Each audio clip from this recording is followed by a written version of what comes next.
It's not a luxury car, but the 350, Mustang GT 350 came out with its kind of teaser video today, and I feel like it's going to be the biggest car at the show. I think it might be the biggest car to come out for a few months. I mean, we're talking about a lot of new technology that we haven't seen on Fords before, magnetic ride technology, a flat plane crankshaft, which means it's going to sound like a Ferrari, all of these great things that we've never seen from Ford before. So I'm super excited. It looks great. It's going to be fast. It's going to finally rival the Z28 Camaro, which is something that Ford hasn't done in a while. Well, and I wonder if it will finally rival the Corvette. I've always asked, I always asked Alan before, Alan Mulally, and I asked Mark Fields now, why don't you put something out that rivals the Vette because you have nothing in that slot?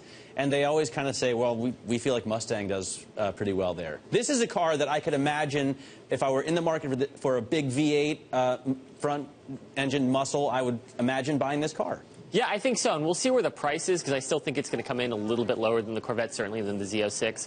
But yeah, I think that that's a fair purchase decision between like a base C7 and this, because one of the great things about the Corvette is that it's had magnetic ride, it's had the magnetic dampers, which you haven't been able to get on a lot of cars short of like an Audi R8 or because they have to license. Italia. Anyone else has to license that technology from GM, right? I mean, from actually, it's a Chinese company that bought Delphi now, but it was originally GM technology. Yeah. I see. Let's talk about the big luxury sort of Pullman car that's coming out. At least we hear a rumor that there's going to be a Pullman, a Maybach Pullman type car coming out from Mercedes. What do you hear about that? Yeah, I hear the same thing, and I think it's actually a really great brand strategy for Mercedes, because you're starting to see Mercedes/AMG or -AMG, Mercedes-Maybach, and because Mercedes is its own brand competing against brands like Volkswagen Audi Group, which is like 5 against 1 because it's Volkswagen, Audi, Lamborghini. You have all of these different brands competing. Mercedes now says, hey, Mercedes is our best brand, but you can get a higher end one. So if you're some wealthy dude in Dubai who wants the best, you can say, oh, well, you've got a Mercedes-Benz or a Mercedes-AMG. I have a Mercedes-Maybach.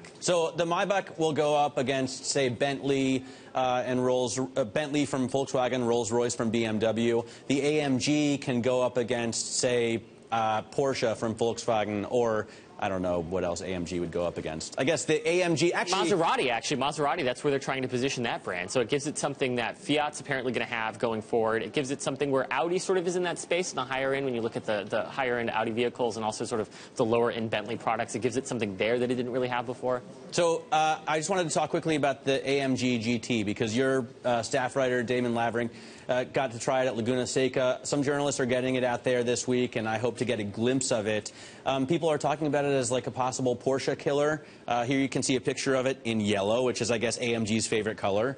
Yeah, it's that weird, I think, a Mola yellow, they call it. Yeah, I think that it gives them something that, if you look at the market now, the F-Type is the only vehicle in that sort of Audi TT, sort of nicer space, BMW Z4, this sort of luxury sports car, that's actually grown. The F-Type's grown a huge amount. I think Mercedes saw this, saw that 911s actually outsold Cayennes and Panameras last month, and they said, lower into the market's probably not where we want to be. SLK sales have been terrible this year, but we can actually probably make up a lot of value and get customers that we've sort of lost to the Bavarians by, or the other Bavarians by doing this. So, but this will be in a price class that's above an F-Type and probably more like a Porsche 911 Turbo. Yeah, it's going to be above an F-Type, but not that much. When you start speccing out an F-Type, it actually catches up with the 911 almost immediately. Very few people are buying sort of the V6 base F-Types, even though that's actually a great car. So yeah, we're seeing this in a really high-end space. And what I'm curious now, though, is that you look at like the Corvette. We were talking about the Corvette earlier. The Z06 is so competitive and it's so fast, and it's not as nice as a Mercedes. But I'm curious if now all these German car companies are going to have to start worrying about the Americans. Well, and this is kind of not an argument that I had with Damon, but on your site, you know, at least the Corvette, you can still get a stick shift in, whereas the Mercedes, you have to drive it with the paddles. So